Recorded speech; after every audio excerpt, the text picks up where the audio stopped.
অনেকেই আছে খুব সহজে রেগে যায় বা হঠাৎ হঠাৎ রেগে যায় এবং সেই রাগের পর সে নিজেই মনে মনে বলে, না, পরের বার আমাকে কন্ট্রোল করতেই হবে।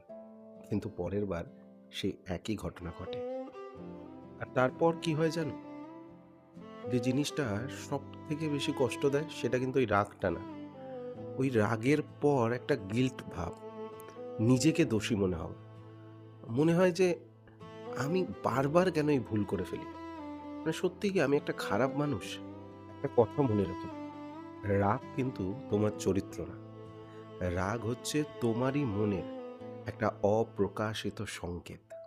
এই রাগ ঠিক তখনই আসে যখন তোমার মনের কোনো আ প্রয়োজনীয়তা, কোনো কষ্ট, কোনো কথা, তোমার কোনো সিদ্ধান্ত যখন সেটা শোনা হয় না, যখন সেটাকে কেউ গুরুত্ব দেয় না, ডিসওবে করে, তখনই কিন্তু এই রাগ জন্মায়।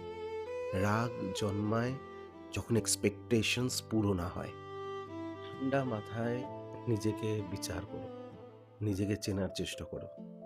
আসলে কিন্তু তুমি রাগী নও। তুমি অনেক কিছুর দ্বারা ওভারলোডেড। আর তাই এবার থেকে রাগ এলে না, রিঅ্যাক্ট করে ফেলো না। একটু পজ নাও আর নিজেকে শুধু একটা প্রশ্ন করো যে এই মুহূর্তে আমি ঠিক কি চাইছি?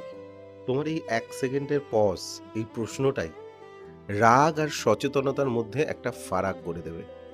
তাই তো আমি সবসময় বলি, নিজেকে ঠিক রাখতে হলে রাগের সাথে যুদ্ধ করলে হবে না। রাগটাকে বুঝতে হবে।